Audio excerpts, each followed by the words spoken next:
Hello student. आज के इस वीडियो में हम आपके लिए लेकर आए हैं ग्राफ से रिलेटेड डिफरेंट टाइप्स के क्वेश्चंस। पहले वाले जो हमने वीडियो ग्राफ से रिलेटेड आपके लिए बनाए थे, उन वीडियोस को देखने के बाद और डिफरेंट टाइप्स के जो क्वेश्चंस हैं ग्राफ से रिलेटेड जो हमने आपके लिए कलेक्ट किए, इनको समझने के बाद ग्राफ से रिलेटेड कोई भी कंफ्यूजन और कोई भी डाउट्स आपके मन मस्तिष्क में नहीं रहने वाला है। और जो ग्राफ है वो आपके हर सब्जेक्ट में और हर फील्ड में यूज होने वाले हैं।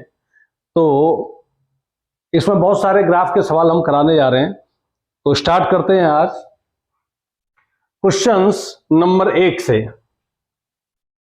पहला क्वेश्चन है, जब वस्तु समान यूनिफॉर्म एस्ट्रेटेड मोशन के अंतर्गत, यानी समान जो एस्ट्रेशन है वो समान है, there is no changes in acceleration, uniform accelerated motion, एक समान त्वरण से जब कोई वस्तु गति कर रही है तो उसका समय त्वरण, टाइम एंड एक्सीलरेशन, समय त्वरण, second time and velocity, third time and displacement graph आपको बनाना है। उस ग्राफ के माध्यम से आपको बताना है कि यह जो वस्तु है यूनिफॉर्मली एस्ट्रेटेड मोशन के अंतर्गत है। तो स्टूडेंट, हमने जो पहले वीडियोस बनाए थे उसमें आपको बताया था, जब भी ग्राफ टाइम एंड डिस्प्लेसमेंट के बीच हो तो टेन थीटा जो रिप्रेजेंट करेगा वो वेलोसिटी को, और क्यों रिप्रेजेंट करेगा उस वीडियो में हम बता चुके हैं। इसमें भी एक बार आपसे फिर से जो है रिवाइज करा देंगे। यदि ग्राफ टाइम और वेलोसिटी के बीच है तो जो स्लोप है यानी जो टेन थीटा है वो रिप्रेजेंट करेगा एक्सीलरेशन को। हमें जो फोकस करना है उसी स्लोप को, टेन थीटा को हमें फोकस करना है। आपके लिए ग्राफ काफी इजी हो जाता है। तो यूनिफॉर्म एक्सीलरेटेड मोशन है, uniform accelerated motion, uniform accelerated motion के अंतर्गत पहला जो ग्राफ है time, between time and acceleration, time और एक्सीलरेशन के बीच जब ग्राफ बनाएंगे, एक्स एक्सिस पर मान लीजिए हमने ले लिया टाइम और वाई एक्सिस पर हम ले लेते हैं एक्सीलरेशन को a, and this is time. Uniform accelerated motion यानी एक्सीलरेशन जो है कांस्टेंट है, उसमें कोई भी चेंजेस नहीं हो रहा है, और जो टाइम है वह कभी भी कांस्टेंट नहीं हो सकता है, टाइम अपनी गति से चल रहा है। तो आपको जो एक्सीलरेशन को देखना है वो बाई एक्सिस पर। तो ये जो ग्राफ बनेगा यूनिफॉर्म एक्सीलरेटेड मोशन का, यह जो ग्राफ बनेगा एक्स एक्सिस यानी टाइम के पैरेलल बनेगा। और टाइम के पैरेलल क्यों बनेगा, मैं यहां पर डिफरेंट पॉइंट्स ए बी और सी ये अंकित कर देता हूं। अब यहां से यह जो ग्राफ आरंभ हो रहा है, यहां से ये ओरिजिन पॉइंट है, जीरो, टाइम जीरो है, यहां पर एक्सीलरेशन जीरो है।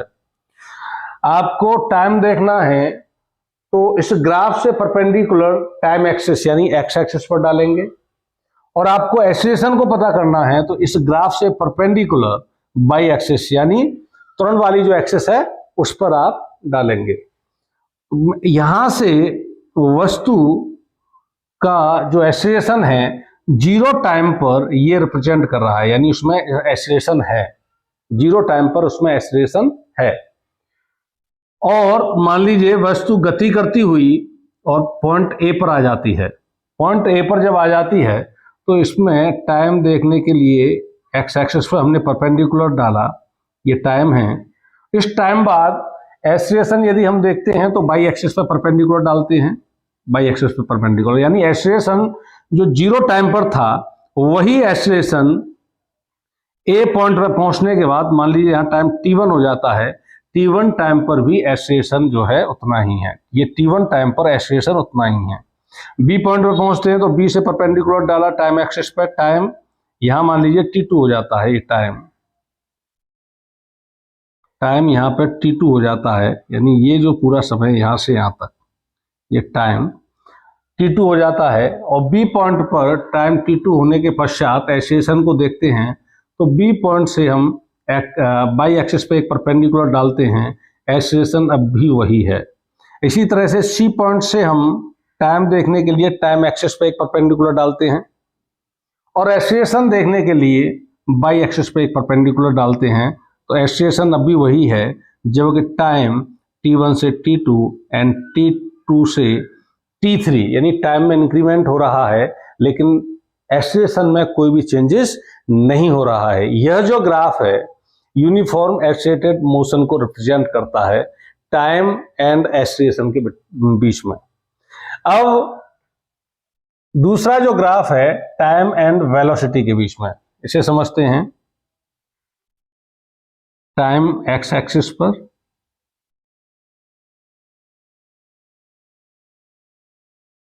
टाइम एक्स एक्सिस पर और एक्सीलरेशन बाई एक्सिस पर ले लेते हैं।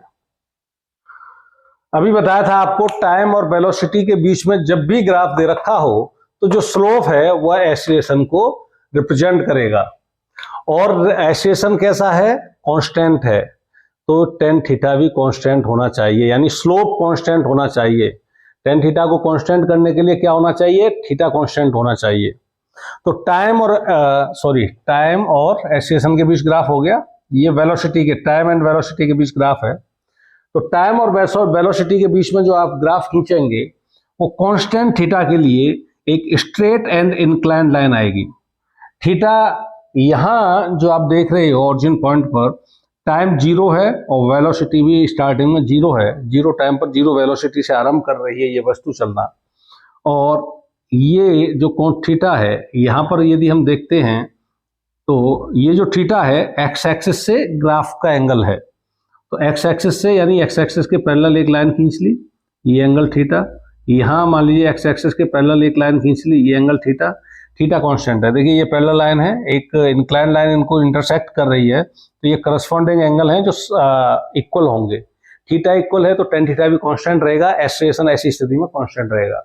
एक्सीलरेशन के लिए हमने बताया था ten theta is equal two by axis upon x axis. Tan theta को जब भी निकालना होगा, मान लीजिए जीरो से ओ, ये पॉइंट ओ है, ओ से ए तक हम एक्सीलरेशन ज्ञात करते हैं, तो यहाँ से एक परपेंडिकुलर डाल देते हैं, परपेंडिकुलर। तो ये टेन थीटा लंब बटे आधार, ये पॉइंट बी है। Tan theta is equal to लंब बटे आधार tan theta A B upon O B, A B upon O B. A B क्या है? Change in velocity. A B ये आ जाएगा, ये वाला, ये डिस्टेंस, यानी जीरो से और यहां तक जो वेलोसिटी मान लीजिए इसकी है v1, जीरो से v1 तक चेंज हुआ तो ए बी है change in velocity, change in velocity upon इस वेलोसिटी के चेंज होने में लिया गया टाइम ओ बी है, टाइम टेकन या इंटरवल ऑफ टाइम। और ये क्या होता है? एक्सीलरेशन ए। तो ये कांस्टेंट है, ये क्या है? थीटा कांस्टेंट है, तो एक्सीलरेशन भी ऐसी स्थिति में क्या रहेगा? कांस्टेंट रहेगा। कांस्टेंट एक्सीलरेशन है। अब इसके बाद टाइम और डिस्प्लेसमेंट के बीच ग्राफ खींचते हैं। टाइम एक्स एक्सिस पर ले लेते हैं और डिस्प्लेसमेंट को ले लिया हमने बाई एक्सिस पर। टाइम और डिस्प्लेसमेंट के बीच यूनिफॉर्म एक्सीलरेटेड मोशन का जब ग्राफ खींचेंगे, मान लीजिए इस ग्राफ को मैं एक जिस तरह से अभी जो ग्राफ खींचा था टाइम और वेलोसिटी के बीच में, उसी तरह से यदि एक ग्राफ बना दिया जाए, तो ऐसी स्थिति में यह जो स्लोप है, यह जो स्लोप है किसको रिप्रेजेंट करेगा? ये रिप्रेजेंट करेगा टेन थीटा वेलोसिटी को। जब ग्राफ टाइम और डिस्प्लेसमेंट के बिटवीन होगा तो जो टेन थीटा है वो रिप्रेजेंट करेगा वेलोसिटी को, वेलोसिटी को रिप्रेजेंट करेगा। और ये स्ट्रेट एंड इंक्लाइन लाइन होगी, तो यहाँ टेन थीटा जो क्या है? कांस्टेंट है। टेन थीटा क्या है? कांस्टेंट है। जब theta equal to ten theta constant होगा तो वेलोसिटी भी कांस्टेंट होगी, वेलोसिटी भी कांस्टेंट होगी। और जब वेलोसिटी कांस्टेंट है there is no changes in velocity then acceleration will be zero, क्योंकि एक्सेलरेशन डिपेंड करता है, यदि वेलोसिटी में चेंजेस हो रहा है तो एक्सेलरेशन होगा, और वेलोसिटी में चेंजेस नहीं हो रहा है तो एक्सेलरेशन जीरो होगा। तो यहाँ देखते हैं हम, थीटा में कोई चेंजेस नहीं हो रहा है, यानी टेन थीटा चेंज नहीं हो रहा है। टेन थीटा क्या है? वेलोसिटी, वेलोसिटी में कोई चेंज नहीं हो रहा है। तो यह जो ग्राफ है tan theta sorry acceleration zero, इसका मतलब यूनिफॉर्म मोशन को प्रदर्शित करेगा, एक समान गति को। लेकिन हमें जो ग्राफ बनाना है वो यूनिफॉर्म एक्सेलरेशन का ग्राफ बनाना है, तो यह ग्राफ उसके लिए ठीक नहीं है। उसके लिए ग्राफ कब ठीक होगा? जब थीटा जो है बढ़ता जाएगा, थीटा की जो वैल्यू है वो बढ़ेगी। जब थीटा की वैल्यू बढ़ेगी तो टेन थीटा भी बढ़ेगा, और टेन थीटा बढ़ेगा तो जो वेलोसिटी है वह भी बढ़ेगी, और जब वेलोसिटी बढ़ेगी तो एक्सीलरेशन होगा। तो उसके लिए जो ग्राफ बनाया जाएगा, थीटा को बढ़ाते हुए ग्राफ जो बनेगा वो इस तरह से बनेगा। यहाँ ये थीटा, और यहाँ पर आप थीटा देखेंगे, ये यहाँ पर थीटा, ये थीटा, थीटा 1, थीटा 2, यह जो थीटा की जो वैल्यूज हैं क्रमशः बढ़ रही हैं। इसका मतलब क्या है? वेलोसिटी में चेंजेस हो रहा है, वेलोसिटी में चेंजेस हो रहा है, इसका मतलब उसमें एक्सीलरेशन है। यूनिफॉर्म एक्सीलरेटेड मोशन के लिए टाइम एंड डिस्प्लेसमेंट का ये ग्राफ होगा। ये पहला क्वेश्चन हो गया स्टूडेंट आपका। नेक्स्ट क्वेश्चन के लिए चलते हैं अब।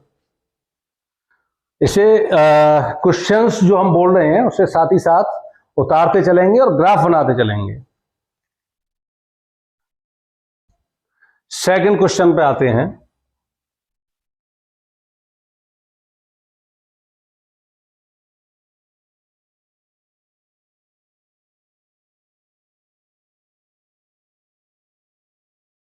सेकंड क्वेश्चन है, जब वस्तु समान वेग से गतिशील हो, यूनिफॉर्म मोशन, जब वस्तु समान वेग से गतिशील हो तो उसके लिए time and velocity, time and displacement and time and acceleration, time and velocity के बीच, टाइम एंड डिस्प्लेसमेंट के बीच और टाइम एंड एक्सीलरेशन के बीच में ग्राफ बनाना है जब वस्तु यूनिफॉर्म मोशन से गतिशील हो। तो टाइम और वेलोसिटी के लिए, जिस तरह से टाइम और एक्सीलरेशन के लिए ग्राफ आया था यूनिफॉर्म एक्सीलरेटेड मोशन के लिए, जो टाइम एक्सिस थी उसके पैरेलल था ग्राफ, इसी तरह से टाइम और वेलोसिटी के बीच जो ग्राफ बनेगा यूनिफॉर्म जो मोशन है उसके अंतर्गत, तो टाइम के पैरेलल बन जाएगा। ये टाइम होगा एक्स एक्सिस पे और वाई एक्सिस पे वेलोसिटी होगी। तो यहाँ वैसे ही उसी तरह से मैं यदि ए बी और सी पॉइंट रख देता हूँ तो ये टाइम t1, बी तक टाइम हो जाता है t2, सी तक टाइम t3,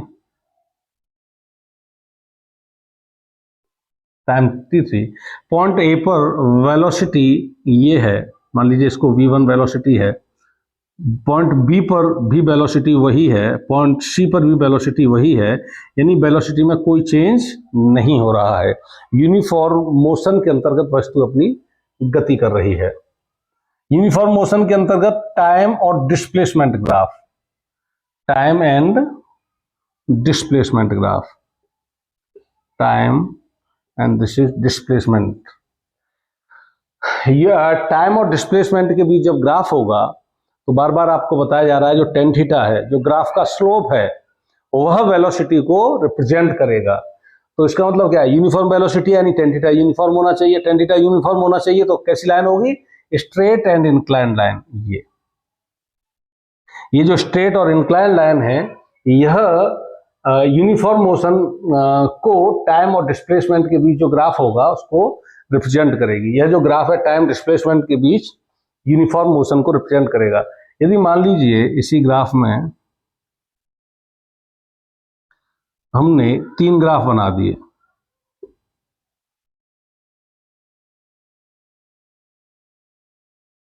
ये ए बी एंड सी, तो टेन थीटा क्या है इसमें?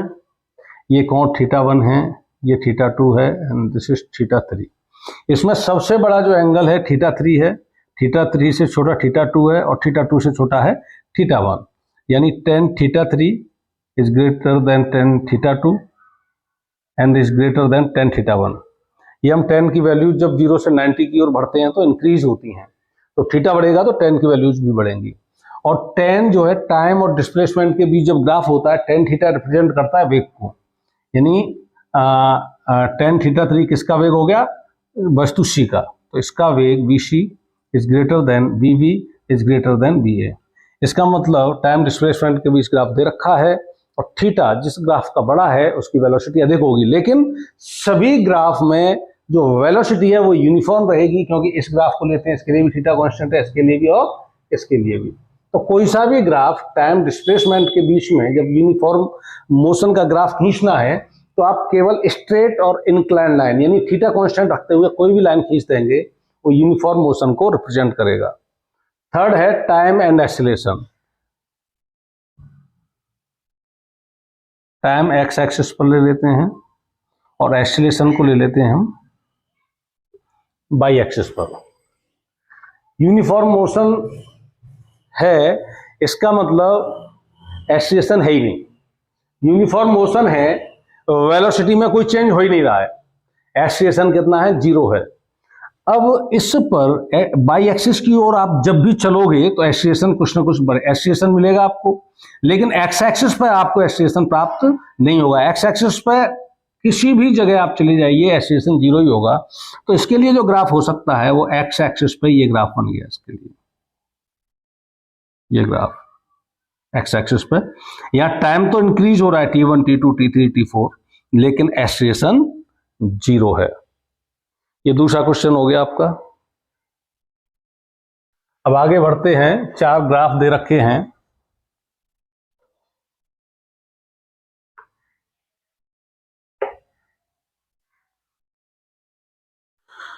क्वेश्चन है, एक पिंड जो है अपनी विराम अवस्था से चलता है और किस तरह की मोशन करता है,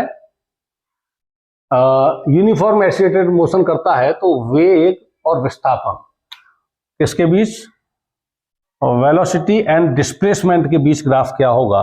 विराम अवस्था से चलता है तो पहला ग्राफ इसमें दे रखा है इस तरह से, दूसरा ग्राफ इसमें दे रखा है इस तरह से, तीसरा ग्राफ इसमें दे रखा है ये है, और चौथा ग्राफ इसमें जो दे रखा है वह इस तरह से है। और ग्राफ है वेलोसिटी एंड डिस्प्लेसमेंट के बीच में, velocity and displacement, velocity and displacement, velocity and displacement, velocity and displacement. तो वस्तु कहां से चल रही है, विराम अवस्था से।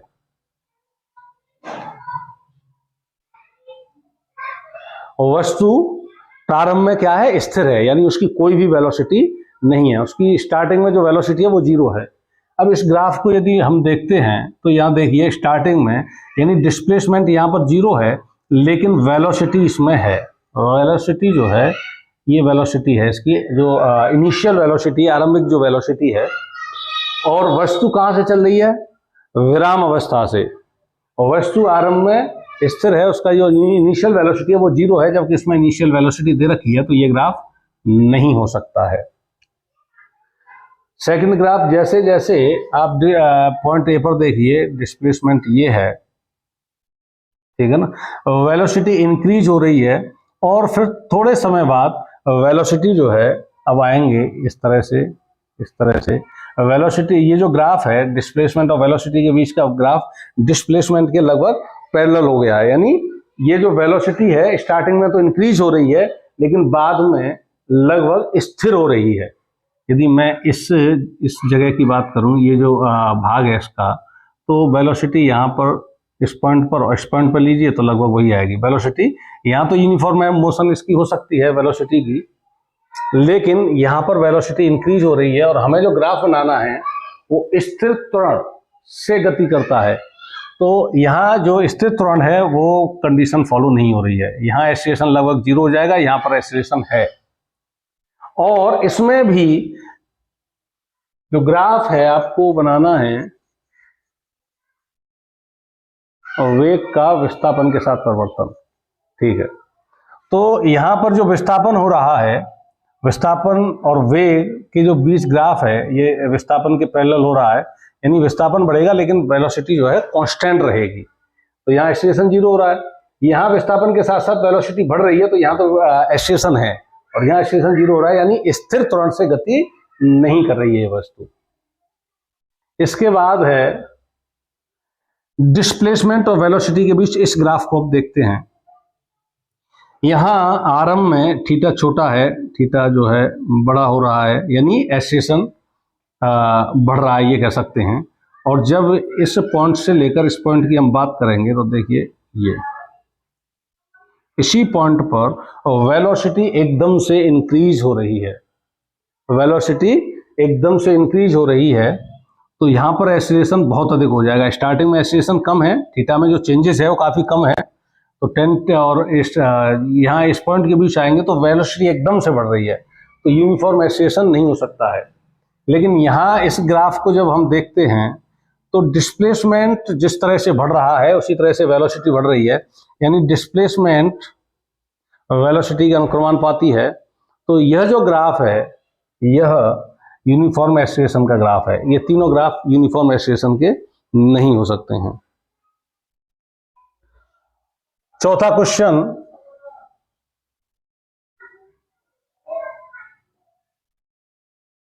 फोर्थ क्वेश्चन देखिए, अभी हम करा चुके हैं इसको ग्राफ में, अभी ये है।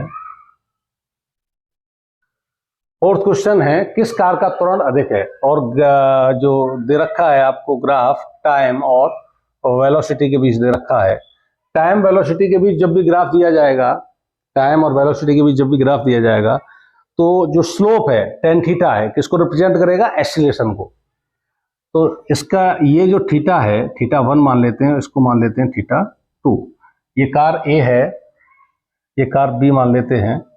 तो कार ए के लिए थीटा 2 बड़ा है और कार बी के लिए थीटा 1 छोटा है, तो tan theta 2 is greater then tan theta 1।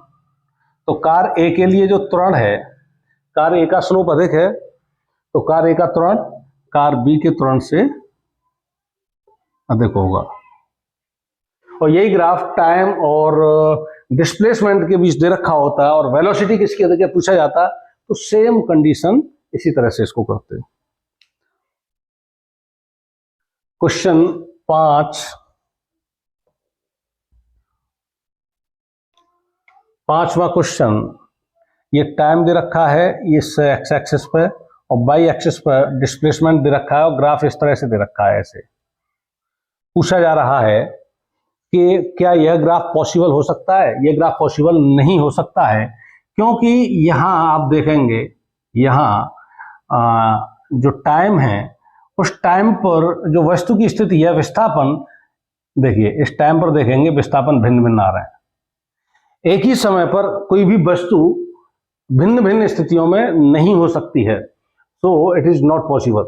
या फिर ऐसे भी आप देख सकते हो, यहाँ टाइम और डिस्प्लेसमेंट के बीच जब ग्राफ दिया जाता है तो जो स्लोप है वो प्रदर्शित करता है वेलोसिटी को।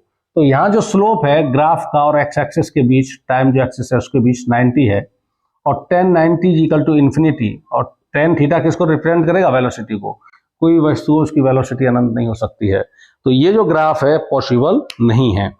ना तो ये ग्राफ टाइम और डिस्प्लेसमेंट में पॉसिबल होगा, और ना ही यह ग्राफ टाइम और वेलोसिटी का पॉसिबल हो सकता है। एक ही टाइम पर भिन्न भिन्न वेलोसिटी भी नहीं हो सकती हैं, और एक्सीलरेशन भी इन्फिनिटी नहीं हो सकता है किसी वस्तु का।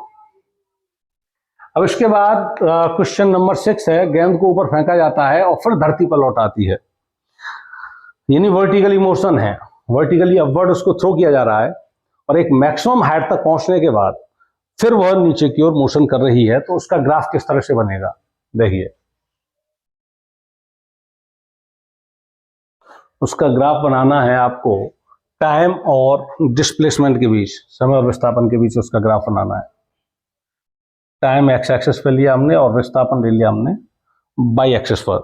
किसी भी चीज को आप जब वर्टिकली अपवर्ड थ्रो करेंगे तो उसे कुछ ना कुछ वेलोसिटी देनी पड़ेगी, यानी इनिशियल वेलोसिटी यदि शून्य है तो कोई वस्तु वर्टिकली अपवर्ड मोशन नहीं कर सकती है। फ्री फॉलिंग कंडीशन तो उसमें हो सकती है, ऊंचाई से जाकर उसे छोड़ दीजिए, इनिशियल वेलोसिटी 0 है तो वर्टिकली डाउनवर्ड उसकी मोशन होगी, लेकिन अपवर्ड उसको थ्रो करना है तो उसकी इनिशियल वेलोसिटी आवश्यक है कुछ ना कुछ। तो टाइम 0 पर ये पॉइंट हो गया, कोऑर्डिनेट 0 0 हो गए। टाइम 0 पर सॉरी ये जो ग्राफ होना चाहिए वेलोसिटी और टाइम के बीच, डिस्प्लेसमेंट के बीच नहीं, वेलोसिटी डिस्प्लेसमेंट के बीच यदि करते तो यहां से आरंभ करना पड़ता, यहां से। अब क्योंकि इनिशियल वेलोसिटी कुछ ना कुछ होगी तो टाइम 0 पर इनिशियल वेलोसिटी कुछ ना कुछ लेते हुए यहां से मान लीजिए हम इसको आरंभ कर देते हैं, और टाइम जैसे जैसे ऊपर की ओर मूव करेगी वस्तु, ऊपर की ओर डिस्प्लेसमेंट जैसे ऊपर की ओर चलेगा, दूरी तय करेगी, उसकी वेलोसिटी क्या होती जाएगी, कम होती जाएगी, और मैक्सिमम हाइट पर पहुंचकर उसकी वेलोसिटी 0 हो जाएगी, और उसके बाद वस्तु नीचे आना शुरू करेगी। जब वस्तु नीचे आएगी तो उसकी वेलोसिटी बढ़ती जाएगी। तो देखिए क्या होगा, वेलोसिटी इनिशियल वेलोसिटी है ये जो हम वस्तु को अपवर्ड थ्रो कर रहे हैं उसके लिए, वर्टिकली अपवर्ड थ्रो कर रहे हैं। अब जैसे ही वस्तु ऊपर चलेगी तो क्या होगा, वेलोसिटी घटेगी, और वेलोसिटी भी जो घटेगी यूनिफॉर्मली एक्सीलरेशन होगा, उसमें यूनिफॉर्म एक्सीलरेशन होगा, यानी जिसे रिटार्डेशन बोलेंगे, क्योंकि वस्तु जो है गुरुत्वीय त्वरण के अधीन गति करेगी, और जो यूनिफॉर्मली एक्सीलरेटेड मोशन होगी g = 9.8 मीटर पर सेकंड स्क्वायर, या 10 मीटर पर सेकंड स्क्वायर भी ले लेते हैं इसको कहीं कहीं। तो ये तो हमें पता चल गया कि ये जो ग्राफ आएगा, इस ग्राफ की एक स्ट्रेट एंड इंक्लाइन लाइन आएगी। तो अब वेलोसिटी को क्या करना है हमें, अकॉर्डिंग टू टाइम वेलोसिटी जब ऊपर जाएगी टाइम बढ़ता जाएगा और वेलोसिटी क्या होती जाएगी, कम होती जाएगी। तो टाइम तो बढ़ रहा है लेकिन वेलोसिटी क्या होती जाएगी, कम होती जाएगी, और मैक्सिमम हाइट पर पहुंचकर वेलोसिटी 0 हो गई। वेलोसिटी 0, ये हाइट को रिप्रेजेंट नहीं कर रहा है, वेलोसिटी को रिप्रेजेंट कर रहा है, ये ध्यान रखना। ये जो बाई एक्सिस है ये हाइट को रिप्रेजेंट नहीं कर रहा है, ये वेलोसिटी को रिप्रेजेंट कर रहा है। अब आप ये मत समझना कि हाइट के लिए ऊपर जाएगा, नहीं, वेलोसिटी 0 करनी है। ये वेलोसिटी 0 होते ही यहां पर ये मैक्सिमम हाइट पर पहुंच चुका है यहां पर। अब मैक्सिमम हाइट से जैसे ही नीचे की ओर आएगा, अब यूनिफॉर्मली एक्सीलरेटेड मोशन, ऊपर की तरफ गया, रिटार्डेशन हुआ तो वेलोसिटी 0 हो गई। अब नीचे की ओर वेलोसिटी उसकी बढ़ती आएगी, अकॉर्डिंग टू टाइम उसकी वेलोसिटी बढ़ती आएगी, और जिस जहां से हमने थ्रो किया था उस जगह पर आकर जिस इनिशियल वेलोसिटी से थ्रो किया था वही वेलोसिटी वह वस्तु प्राप्त कर लेगी।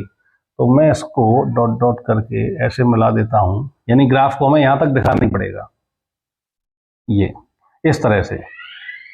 यहां पर यह वस्तु अपनी जो प्रारंभिक स्थिति है, यानी जो धरातल है या जमीन से जो फेंकी गई है वहां पर आ जाएगी, और वेलोसिटी इसकी जो है मैक्सिमम वेलोसिटी, जिस इनिशियल वेलोसिटी से हमने थ्रो किया था उस वेलोसिटी को यह ग्राफ प्राप्त करता हुआ आपको दिखाई दे रहा है।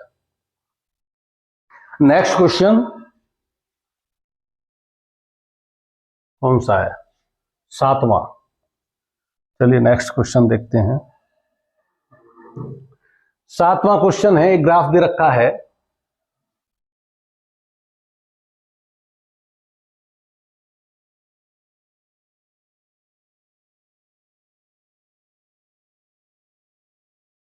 इस तरह से ग्राफ दे रखा है।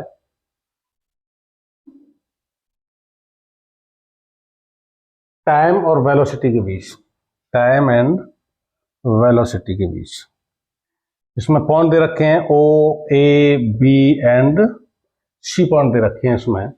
तो इसमें बताना है आपको रिटार्डेशन, मंदन कहां पर है, रिटार्डेशन, एक्सीलरेशन कहां पर है, त्वरण, एक समान वेग कहां पर है, एक समान वेग किस जगह पर है,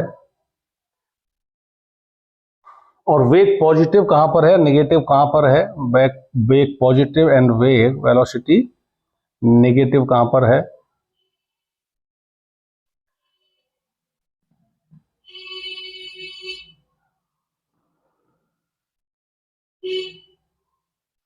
और 6 सेकंड में विस्थापन, नहीं ये नेक्स्ट क्वेश्चन है, चलिए इसको देखते हैं। टाइम और वेलोसिटी के बीच ग्राफ दे रखा है, तो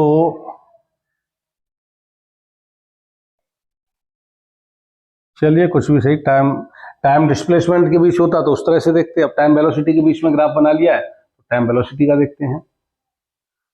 तो यहां से देखेंगे O से A तक, टाइम और वेलोसिटी के बीच, टाइम और वेलोसिटी के बीच जब भी ग्राफ स्ट्रेट इंक्लाइंड होता है तो थीटा कांस्टेंट होता है, ये थीटा कांस्टेंट होगा O से A तक। तो ओ से ए तक थीटा कांस्टेंट होगा, टेन थीटा कांस्टेंट होगा, टेन थीटा कांस्टेंट होगा, एक्सेलरेशन कांस्टेंट होगा, क्योंकि टाइम और वेलोसिटी के बिटवीन जो ग्राफ बनता है उसमें टेन थीटा किसको रिप्रेजेंट करता है? एक्सेलरेशन को। तो एक समान ओ से ए तक यूनिफॉर्म एक्सीलरेटेड मोशन है, यूनिफॉर्म एक्सीलरेटेड मोशन है ए से बी तक। ओ से ए तक, सॉरी ए से बी तक नहीं, अभी ए से बी तक देखते हैं। ए से बी तक देखेंगे आप, वेलोसिटी आपको देखनी है, टाइम तो इंक्रीज हो रहा है, टाइम तो किसी के लिए रुकना नहीं है। खैर ए पर देखेंगे पॉइंट, वेलोसिटी ये है, बी पर देखेंगे वेलोसिटी ये है, बीच में कोई पॉइंट लेंगे वेलोसिटी ये है, यानी ए से बी तक वेलोसिटी में कोई भी चेंजेस नहीं हो रहा है। तो ये यूनिफॉर्म मोशन हो गई, यूनिफॉर्म मोशन।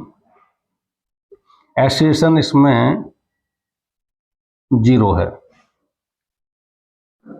बी से सी तक जब देखेंगे, बी से सी तक वेलोसिटी, बी से टाइम बढ़ रहा है, एक्स एक्सिस पे चल रहे हैं, बी से सी तक जब चल रहे हैं तो वेलोसिटी क्या है? डिक्रीज हो रही है, और लास्ट में जो वेलोसिटी है वह 0 हो जाती है। और वेलोसिटी जब भी डिक्रीज हो रही है यानी कम हो रही है वेलोसिटी, इसका मतलब क्या है? ब्रेक लगाई जा रही है, ब्रेक लगाई जा रही है, उसको क्या बोलते हैं? मंदन, रिटार्डेशन।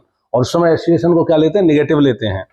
बी से सी तक है रिटार्डेशन, मंदन, रिटार्डेशन। और वेलोसिटी क्या आएगी इसमें? Velocity negative.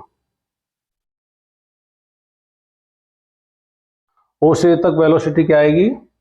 पॉजिटिव, रिटार्डेशन हो रहा है। ये हो गया आपका 7वां क्वेश्चन।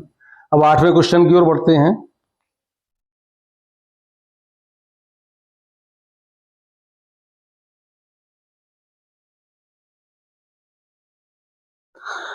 आठवां क्वेश्चन है, एक ग्राफ बना लेते हैं। 2 3 4 5 6, 1 2 3 4 5 6, 1 2 3 4 5 6,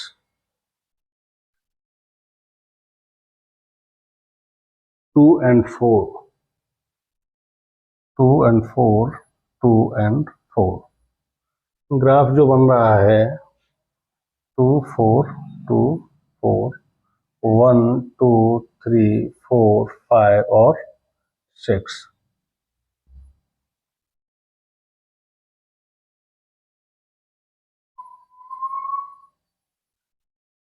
दो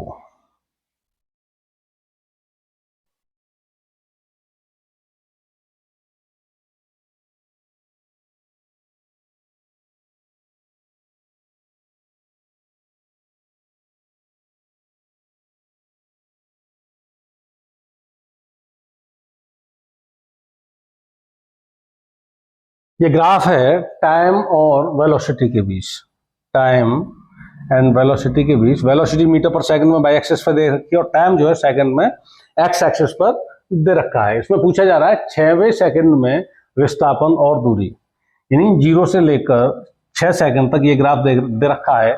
इस ग्राफ को यदि हम समझते हैं तो 0 सेकंड पर इसकी जो इनिशियल वेलोसिटी थी 4 मीटर पर सेकंड थी। 2 सेकंड तक इस कांस्टेंट स्पीड से इसने गति की, और उसके बाद जैसे 2 सेकंड समय हुआ तुरंत इसकी जो वेलोसिटी है घटकर -2, ये कहेंगे आप कि नेगेटिव डायरेक्शन में वेलोसिटी, जैसे कोई पिंड इधर जा रहा था, आपसे दूर जा रहा था, अब आपकी ओर जाने लगा, 180 पर उसकी जो वेलोसिटी है उसकी डायरेक्शन चेंज हो गई 2 मीटर पर सेकंड की वेग से। और 2 सेकंड तक, इन 2 सेकंडों तक, 2 से 4 सेकंड तक इसकी वेलोसिटी 2 मीटर पर सेकंड रहती है। यानी आपकी, यदि आप जो है रेफरेंस पॉइंट हैं तो इन 2 सेकंडों में 4 मीटर पर सेकंड की वेलोसिटी से कोई वस्तु आपसे दूर गई, और उसके बाद अगले 2 सेकंडों में 2 मीटर पर सेकंड के वेग से आपकी ओर आई, और उसके बाद 4 सेकंड पर फिर उसकी वेलोसिटी जो है आपसे दूर, उसकी डायरेक्शन हो गई 2 मीटर पर सेकंड के वेग से। यहां जैसे ही 4 सेकंड हुई, इसकी वेलोसिटी फिर से 2 मीटर पर सेकंड हो जाती है अगले 2 सेकंड के लिए। इस तरह से यह ग्राफ दे रखा है। तो पूछा 6 सेकंड में चली गई दूरी, टाइम और वेलोसिटी के बीच जब भी ग्राफ होता है, आपको बताया गया था ग्राफ के नीचे घिरे हुए क्षेत्र का क्षेत्रफल उसका एरिया निकालकर चली गई दूरी को हम निकाल सकते हैं। तो दूरी निकालने के लिए, डिस्टेंस निकालने के लिए क्या करेंगे, ये मान लीजिए O, A, B, C, D, E, F, G, H and I. इसमें 3 रेक्टेंगल बन रहे हैं, एक रेक्टेंगल ये है, एक ये है, एक ये है। इन तीनों का जो एरिया होगा उसको जोड़ देते हैं, तो रेक्टेंगल का area O C into B C plus C D into D E plus G F into G H. तो दूर चली गई जो दूरी होगी, ओ सी कितना है 2 सेकेंड गुणा बी सी कितना आया है 4 मीटर पर सेकेंड 4 प्लस सी डी कितना है 2 मीटर पर सेकेंड 2 गुणा डी कितना है 2 प्लस जी एफ कितना है जी एफ 2 मीटर पर सेकेंड 2 इंटू जी एच कितना है 2 मीटर पर सेकेंड, जी एच कितना है 2 सेकेंड 2 सेकेंड। तो चली गई जो दूरी आएगी वो हो गई 4 दूनी 8 प्लस 4 प्लस 4 8 4 12 4 14 14 मीटर की दूरी 6 सेकंड में वस्तु के द्वारा तय की जाएगी। लेकिन जब विस्थापन की बात करेंगे तो ये जो वेलोसिटी है यहाँ पे निगेटिव ली जाएगी, और जब निगेटिव लेंगे वेलोसिटी को तो 2 इंटू 4 यहाँ निगेटिव आ जाएगा -2 इंटू 2, और ये पॉजिटिव डायरेक्शन में आएगा +2 इंटू 2, ये 4 क्रॉस हो जाएगा 8 मीटर। 6 सेकंड में तय किया गया विस्थापन 8 मीटर होगा, जबकि चली गई दूरी जो है 14 मीटर होगी।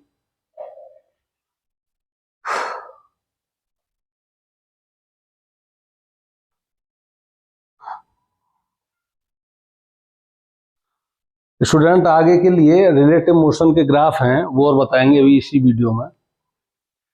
धनात्मक जो पॉजिटिव डायरेक्शन में समय, टाइम और डिस्प्लेसमेंट का ग्राफ दे रखा हो, ये 9वां क्वेश्चन हो जाएगा। टाइम और डिस्प्लेसमेंट का ग्राफ दे रखा हो और मंदन रिटार्डेशन हो रहा है धनात्मक दिशा में, इसका ये मतलब है जिस डायरेक्शन में वस्तु जा रही है उसी डायरेक्शन में, वो डायरेक्शन चेंज नहीं कर रही है, उसी डायरेक्शन में क्या हो रहा है ब्रेक लगा दी और उसकी जो वेलोसिटी है डिक्रीज होती जा रही है। तो पॉजिटिव डायरेक्शन में मंदन के लिए टाइम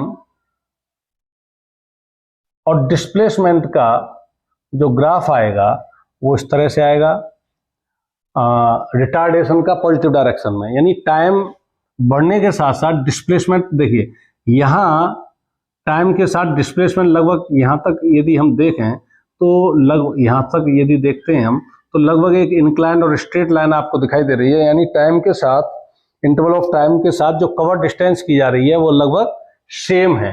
लेकिन ये आगे चलकर यह ग्राफ जो है टाइम एक्सिस के पैरेलल होता जा रहा है, यानी टाइम तो बढ़ेगा लेकिन डिस्टेंस उतनी नहीं बढ़ रही है। इसका मतलब क्या है, उसकी स्पीड कम हो रही है, स्पीड कम हो रही है तो रिटार्डेशन है।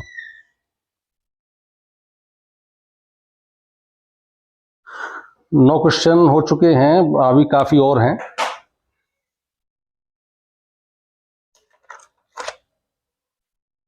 ये क्वेश्चंस आपके रिलेटिव वेलोसिटी के हैं। जो रिलेटिव वेलोसिटी के जो ग्राफ हैं वो आपको अभी तक बताए नहीं है।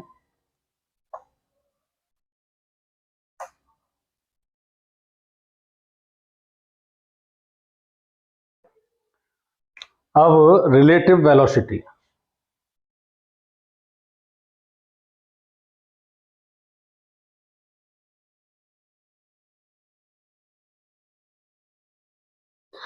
रिलेटिव वेलोसिटी को एक दो वस्तुएं गतिशील हैं, मोशन में हैं, एक के सापेक्ष दूसरे की गति, या दूसरे के सापेक्ष पहले की जो रिलेटिव मोशन होगी वो किस तरह से निकालते हैं। मान लीजिए दो वस्तु हैं ए एंड बी और समान वेग से गतिशील है। ये ट्रेन है, मान लीजिए ए ट्रेन है और बी ट्रेन है, समान वेग से गतिशील है। इसमें बैठे हुए व्यक्ति को जब देखता है और साथ साथ चल रही हैं तो वह इस तरह, मान लीजिए ये 90 किलोमीटर पर आवर के वेग से है और यह भी 90 kmph किलोमीटर पर आवर के वेग से है। तो जब ये सेम डायरेक्शन में चल रही हैं और एक ही वेलोसिटी से चल रही हैं, यह व्यक्ति जब इसको देखेगा तो स्थिर प्रतीत होगा और यह व्यक्ति इसको देखेगा तो स्थिर प्रतीत होगा, बावजूद उसके कि ट्रेन की जो स्पीड है 90 kmph है। उसका कारण ये है कि जब इसके सापेक्ष हम इसकी गति को देखेंगे तो पॉइंट ए, यानी ये जो बिंदु, ये जो व्यक्ति है ए रेफरेंस पॉइंट का कार्य करेगा और वेलोसिटी निकालने के लिए इसकी वेलोसिटी में से इसकी वेलोसिटी को घटाया जाएगा, जो कि बराबर हैं, और यह वेलोसिटी जो है आपेक्षिक रिलेटिव मोशन जो है वो 0 प्राप्त होगी। यानी कि रिलेटिव मोशन को निकालने के लिए एक मोशन में से दूसरी मोशन को घटाना है। और यदि यही जो ट्रेन है एक दूसरे के अपोजिट, ये मान लीजिए यूए वेग से गतिशील है, यह यूवी वेग से गतिशील है, तो हमें यूएबी ए के सापेक्ष बी के सापेक्ष ए की रिलेटिव मोशन निकालनी है। तो ए की जो वेलोसिटी है उसमें से बी की वेलोसिटी को घटा, क्योंकि अपोजिट डायरेक्शन में है, जोड़कर निकालेंगे। सॉरी, जब भी अपोजिट डायरेक्शन में होंगी तो रिलेटिव मोशन के लिए क्या करना है, घटाकर ही निकालना है।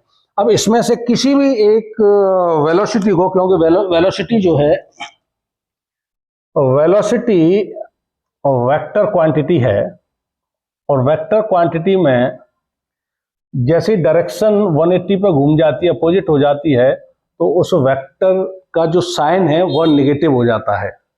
अगर इसको पॉजिटिव डायरेक्शन लोगे वी ए को, तो इसको, क्योंकि इससे क्या है, अपोजिट है, 180 डिग्री पर है, तो इसको नेगेटिव लेना पड़ेगा। यदि इसकी डायरेक्शन, इसकी वेलोसिटी की डायरेक्शन को आप पॉजिटिव ले रहे हो तो इसको नेगेटिव लेना पड़ेगा। अब यूए भी निकाल रहे हैं तो ए की वेलोसिटी में से हमें बी की वेलोसिटी घटानी पड़ेगी। अब ए की वेलोसिटी को आपने क्या ले लिया, पॉजिटिव ले लिया, तो बी की अब घटा रहे हैं, इसकी वेलोसिटी घटाएंगे, इसकी यूवी जो वेलोसिटी है उसको डिक्रीज करेंगे, तो घटाने के लिए यूवी को क्या लेना पड़ेगा, नेगेटिव लेना पड़ेगा, यानी इसी डायरेक्शन में लेना पड़ेगा, तो माइनस यूवी। तो ये आ जाएगा U A B is equal to U A plus U B. अब यहीं पर यदि हम बी की वेलोसिटी निकालते हैं, इसकी वेलोसिटी निकालते हैं, बी की ए के सापेक्ष रिलेटिव मोशन, बी की रिलेटिव मोशन ए के सापेक्ष, तो बी के मोशन में से बी की जो वेलोसिटी है उसमें से ए की वेलोसिटी को घटाना पड़ेगा। आपने बी की ए की जो वेलोसिटी है इसको आपने पॉजिटिव लिया हुआ है, इसको आपने पॉजिटिव लिया है, तो इसको भी इसी डायरेक्शन में लेंगे, तो ये माइनस यू बी, इसमें से यू बी में से इसको घटाएंगे, ए की जो वेलोसिटी आपने उसे पॉजिटिव लिया हुआ है प्लस यू ए को, तो ये वेलोसिटी आ जाएगी minus u B minus u A minus u B plus u A. इस तरह से रिलेटिव मोशन निकालते हैं। अब रिलेटिव मोशन के जो ग्राफ है वो किस तरह से बनेंगे, इजी ग्राफ है, ग्राफ तो आप समझ चुके हो, अब वही ग्राफ है, कुछ अलग नहीं है, उन्हीं ग्राफों से समझना है। रिलेटिव मोशन के ये से इतने सारे ग्राफ समझने के बाद काफी इजी ग्राफ हो जाएंगे आपके लिए।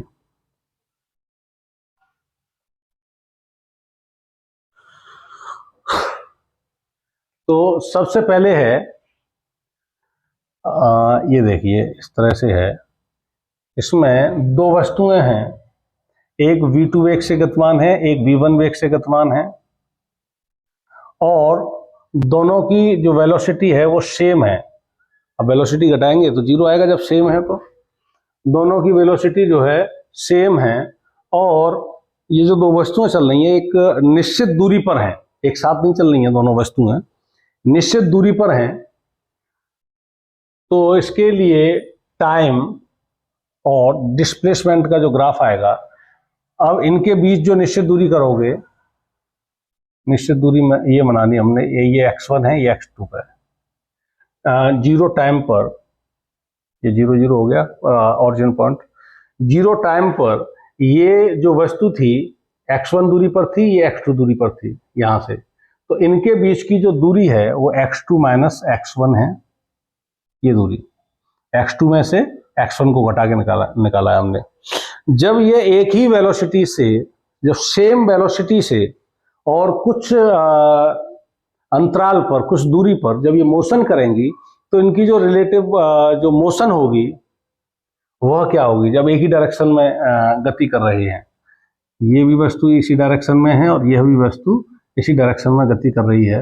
इसका v2 वेग है और इसका v1 वेग है। तो जो रिलेटिव मोशन हो जाएगी, क्योंकि दोनों सेम डायरेक्शन में है, दोनों की जो वेलोसिटी है वो पॉजिटिव आनी है। और v21 निकाल लेते हैं हम, दूसरी इसकी जो मोशन है इसके सापेक्ष, क्योंकि ये पीछे है तो इसी की मोशन, इसकी जो स्पीड आएगी, इसकी जो वेलोसिटी आएगी, यदि कुछ है तो इस रास्ते को कवर करेगी, दूरी को। यदि इसके सापेक्ष इसकी जो वेलोसिटी है शून्य है तो इस रास्ते को कभी भी ये कवर नहीं कर पाएगी। जितने दूरी पर ये है, दूरी जो है एज इट इज बनी रहेगी। तो v21 is equal to v2, दोनों पॉजिटिव आएंगे, एक ही डायरेक्शन में है, v2 माइनस v1। अब क्योंकि यह v2 और v1 दोनों सेम है, एक ही समान यूनिफॉर्म मोशन के अंतर्गत ये गति कर रही है, दोनों के वेग जो है समान है, 0 हो जाएगा। तो इनके बीच जो ग्राफ है वो इस तरह से आएगा। ये दोनों वस्तु हैं, इस दूरी को कभी भी कवर नहीं कर पाएंगी, दोनों पैरेलल लाइन होंगी, और जो बी वस्तु है ए को कभी पकड़ नहीं पाएगी। पहला जो ग्राफ है।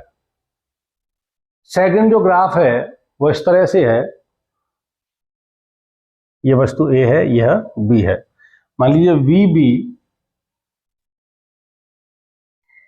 ये वस्तु है बी, ये ए ले लेते हैं इसको। V A is greater than V B, यानी यह जो वस्तु है जो बी वस्तु से पीछे है, इसकी वेलोसिटी जो है आगे वाली वस्तु से अधिक है। तो जो मोशन आएगी ए की, v A B is equal to A के मोशन में से v A minus B B is not equal 0, क्योंकि यह जो वी ए है is greater than B B, is not equal 0, यानी यह जो वस्तु है इसकी बी के सापेक्ष जो रिलेटिव मोशन है वो 0 नहीं है, यानी उस डिस्टेंस को यह किसी भी टाइम में कवर करेगी और बी को पकड़ लेगी। तो उसके लिए जो ग्राफ आएगा, बी का तो जो ग्राफ है वो यही रहेगा, लेकिन ए का जो ग्राफ है वह, क्योंकि बी ए की जो स्पीड है बी से अधिक है तो अधिक इंक्लाइंड होगा। इस तरह से जो ए वस्तु है बी को पकड़ लेगी कहीं ना कहीं, ये ग्राफ आएगा। अगला है, यदि वस्तु दोनों विपरीत दिशा में है। अभी क्या था, ये एक ही डायरेक्शन में मोशन कर रही थी, एक ही डायरेक्शन में भी जब मोशन कर रही थी तो ये ग्राफ थे। अब जब विपरीत दिशा में है, अपोजिट डायरेक्शन में है, अब एक पॉजिटिव लोगे तो दूसरी को नेगेटिव, एक पॉजिटिव लोगे तो दूसरी जो वेलोसिटी है उसको नेगेटिव लेना पड़ेगा, पॉजिटिव अपोजिट डायरेक्शन में है। और V B is greater than V A, यानी जो बी वस्तु है उसका वेग अधिक है। तो इसका ग्राफ कैसे बनेगा, जो बी वस्तु है उसको हमने ऊपर लिया हुआ है और जो ए वस्तु है इससे पीछे है। जब इसकी वेलोसिटी v की अधिक है, देखिए इस तरह से बनेगा ये ग्राफ, इसको और इंक्लाइन कर दीजिए b, इस तरह से ग्राफ बनेगा, ये ए का ग्राफ बनेगा। यह जो वेलोसिटी अधिक है तो ये जो थीटा होगा ये अधिक होगा, इसका थीटा, क्योंकि टाइम और डिस्प्लेसमेंट की ग्राफ जो टेन थीटा है वो किसको रिप्रेजेंट करेगा, वेलोसिटी को रिप्रेजेंट करेगा, और इसकी बी की वेलोसिटी अधिक है तो थीटा बढ़ाएगा, टेन थीटा। ऐसी स्थिति में जो रिलेटिव मोशन हम निकालेंगे, क्योंकि बी की जो वेलोसिटी अधिक है तो मैं यहाँ पे वी बी ए, बी की रिलेटिव मोशन निकालते हैं ए के सापेक्ष। तो बी की मोशन में से बी को हम पॉजिटिव ले लेते हैं, इस तरह से है, अपोजिट डायरेक्शन में है, ये वी बी, ये वी ए वेग से गतिशील है। जब अपोजिट डायरेक्शन में है तो यदि बी को आप पॉजिटिव लेंगे तो इसको आपको नेगेटिव लेना पड़ेगा। तो वी बी ए जब निकालोगे तो बी की वेलोसिटी में से आपको ए की वेलोसिटी को डिक्रीज करना पड़ेगा, माइनस बी ए। तो वी बी ए, नहीं सॉरी, अपोजिट डायरेक्शन का ग्राफ नहीं है, एक सेकेंड, ये सेम डायरेक्शन का ग्राफ है, ये उसका थर्ड ग्राफ है। यह ग्राफ शो कर रहा है कि v B is greater than B A लेकिन अपोजिट डायरेक्शन में नहीं है ये अभी। अपोजिट डायरेक्शन में इसलिए नहीं है कि इनके बीच की जो दूरी है बढ़ती जा रही है। यदि अपोजिट डायरेक्शन में होता तो बीच की दूरी क्या होती, कम होती। देखिए यहाँ ये इनके बीच की दूरी है और यहाँ आप आगे चलते जाओगे तो वस्तु ए और वस्तु बी के बीच की दूरी क्या होगी, इंक्रीज होती जा रही है। और यह केवल उसी कंडीशन में होगा जब दोनों एक ही डायरेक्शन में गतिशील हैं और ये जो आगे वस्तु है इसका जो वेलोसिटी है पीछे वाली से अधिक है, तो इनके बीच की दूरी क्या होगा, बढ़ती जाएगी। वी बी की दूरी जो है, जो वेलोसिटी बी की है वह ए की वेलोसिटी से अधिक है, इसलिए इनके बीच की दूरी बढ़ती जा रही है। और यह क्या है, in same direction, same direction. A जो वस्तु है, इस स्थिति में ए जो वस्तु है बी को कभी नहीं पकड़ पाएगी। और इस समय जो वेग होगा इसे ऐसे देख सकते हैं, वी बी और ये है वस्तु वी ए, और V B is greater than V A. तो इस कंडीशन में जो पीछे वाली वस्तु है बी को कभी भी नहीं पकड़ पाएगी, इनके बीच की जो दूरी है बढ़ती जाएगी। और उस समय बी की जो रिलेटिव वेलोसिटी निकालोगे ए के सापेक्ष वो होगी V B minus we A. Same direction में है, दोनों पॉजिटिव ली गई है, वी बी पॉजिटिव ली गई है और ए भी पॉजिटिव ली गई है। घटाते हैं इसको, यानी पॉजिटिव बी ए को हमने इसमें से घटाया है, तो क्या आएगा, we B minus we A. Opposite direction के लिए ग्राफ अब आएगा, ये थर्ड कंडीशन थी उसकी।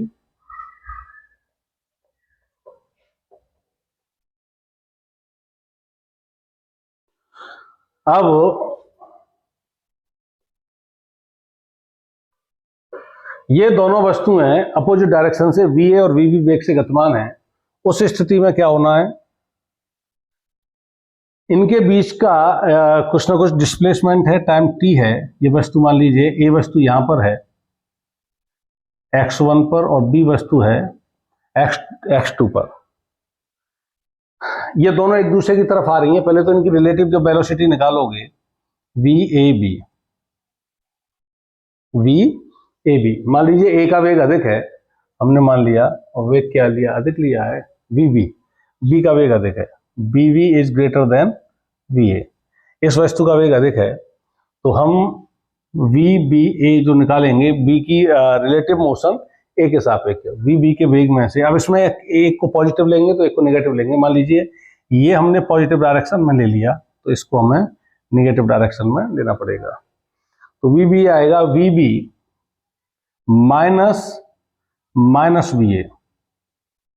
तो v B A is equal to v B plus v A. इस समय जो बी की रिलेटिव मोशन होगी वह ए के सापेक्ष है।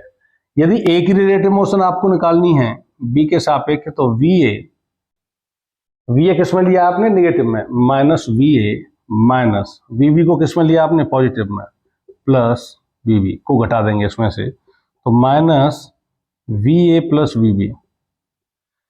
इसकी जो ए की वेलोसिटी है, रिलेटिव वेलोसिटी बी के सापेक्ष इस तरह से निकालेंगे। अब क्या है, क्योंकि दोनों एक दूसरे की तरफ आ रही हैं, इनमें कोलिशन होगा, संघट्ट होगा, टकराएंगी। तो ए की जो स्थिति है बी की ओर आने की होगी और इसकी जो स्थिति है इस तरह से ये दोनों वस्तुएं कहीं ना कहीं मिलेंगी और इनमें संघट्ट होगा, टकराएंगी, अपोजिट डायरेक्शन में है तो। लेकिन त्वरित गति से गतिमान होंगी तो किस तरह का ग्राफ आएगा। त्वरित गति के लिए टाइम और डिस्प्लेसमेंट का भी ग्राफ दिया था। मान लीजिए वस्तु यहाँ पर है और बी यहाँ पर है, ए यहाँ पर है और बी यहाँ पर है। तो त्वरित गति के लिए टाइम और डिस्प्लेसमेंट का जो ग्राफ आया था वो इस तरह से आया था, ये वस्तु ऐसे गति करेगी और यह जो है इस तरह से। अब विपरीत है एक दूसरे के, तो भी कहीं ना कहीं टकराएंगे, त्वरित गति कहीं ना कहीं टकराएंगे। आई थिंक ये कंप्लीट हो चुके हैं आपके रिलेटिव मोशन के ग्राफ। और रिलेटिव मोशन किस तरह से निकालनी है वह भी आपको बता दिया गया है। एक्चुअली इसमें स्टूडेंट जो है माइनस और प्लस में मिस्टेक कर जाते हैं।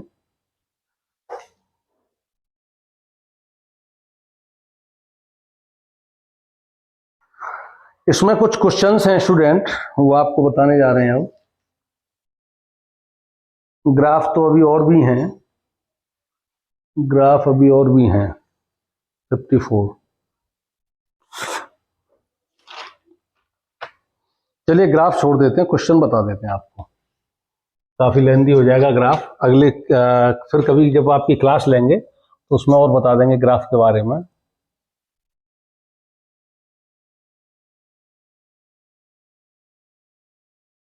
कुछ एक दो क्वेश्चंस हैं इंपोर्टेंट, उन्हें करा देते हैं आपको।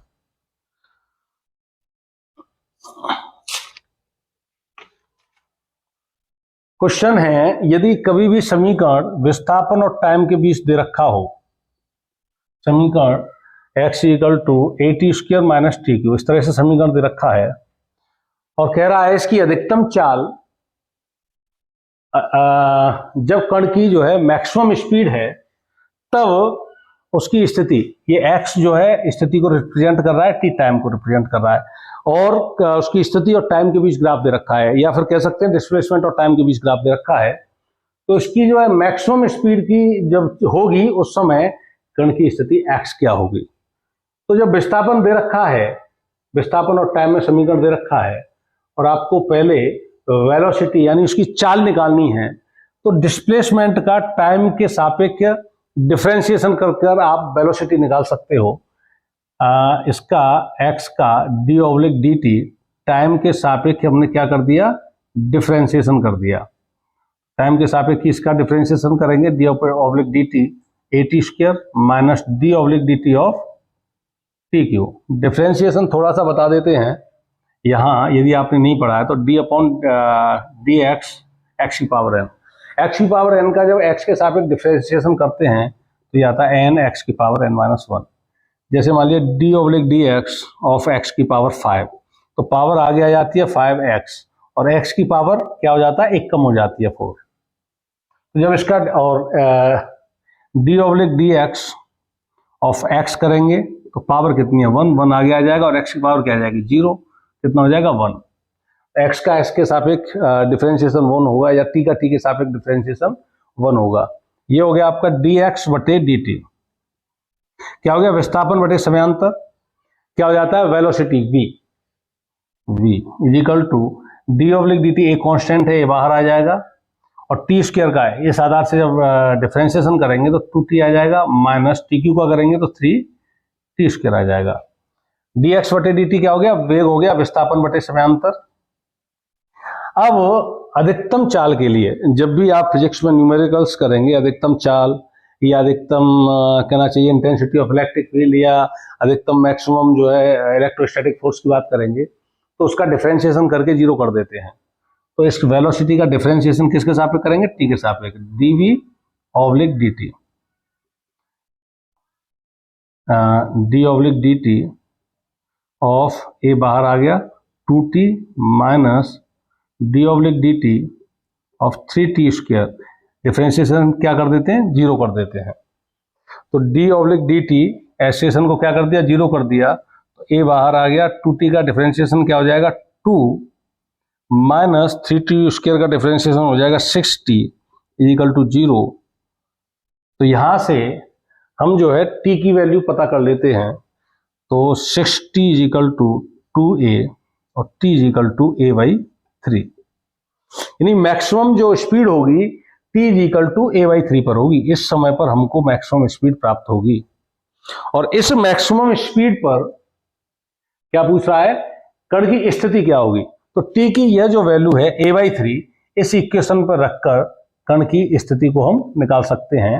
a इंटू टी कितना है, a/3, तो a स्क्वायर अपॉन 9, a/3 का स्क्वायर हो जाएगा, माइनस a/3 का क्यूब हो जाएगा a क्यूब अपॉन 27, तो a क्यूब कॉमन आ जाएगा 1/9 माइनस 1/27, a क्यूब 27 एलसीएम आ जाएगा, 9 27, 3 माइनस 1 यानी 2a क्यूब अपॉन 27, ये कण की स्थिति होगी।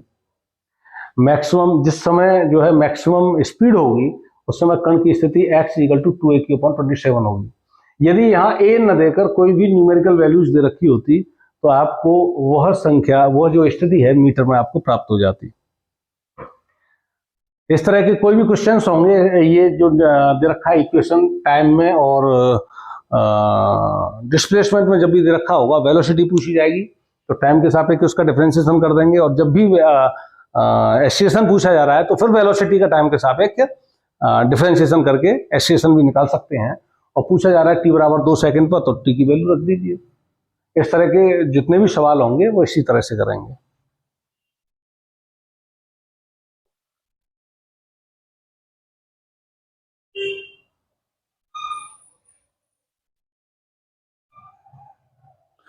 आगे का जो न्यूमेरिकल है वो ये है कि दो पिंड जिनके द्रव्यमान है m1 m2, H1, दो पिंड हैं जिनके द्रव्यमान है m1 m2 और H1 H2 ऊंचाई से फ्री फॉलिंग कंडीशन में उनको छोड़ दिया जाता है, तो धरातल से टकराने में लगे समय का अनुपात क्या होगा? धरातल से टकराने में लगे समय का अनुपात क्या होगा? इसको H1 ऊंचाई से फ्री फॉलिंग कंडीशन में छोड़ दिया जाता है और इसको H2 ऊंचाई से फ्री फॉलिंग कंडीशन में यहां से छोड़ दिया जाता है। फ्री फॉलिंग कंडीशन में छोड़ रहे हैं, इनिशियल वेलोसिटी दोनों के लिए क्या है? 0। तो H1 is equal to H is equal to UT plus half GT square से H1 is equal to initial velocity 0 है तो ये पद 0 हो जाएगा, तो हाफ G, मान लीजिए T1 समय लिया इसने यहां से यहां तक गिरने में, तो T1 का स्क्वायर, और इसके लिए हो जाएगा H2 is equal to half G T2 square. तो टाइम का अनुपात पूछ रहा है तो यहां से T1 square is equal to हो जाएगा 2H1 अपॉन G, और यहां से T2 square is equal to हो जाएगा 2H2 अपॉन G। यहां से T1 इज इक्वल टू हो जाएगा under root 2H1 upon G, और यहां से T2 इज इक्वल टू हो जाएगा under root 2H2 upon G। तो जो टाइम का रेशियो आएगा T1 अनुपात T2 is equal to under root 2 से 2 कट जाएगा, G से G कट जाएगा, H1 अपॉन H2। यदि इनको सेम, ये हो गया आपका सवाल न्यूमेरिकल, यदि इनको सेम हाइट से गिराया जाता, क्योंकि फ्री फॉलिंग कंडीशन में जो टाइम लिया जा रहा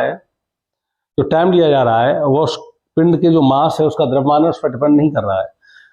तो यदि सेम हाइट से इनको गिराया जाता, चाहे एक का द्रव्यमान 1 kg होता और एक 100 kg का वेट होता, तो टाइम सेम ही लेते, क्योंकि H सेम, हाइट सेम होते ही 1:1 हो जाता।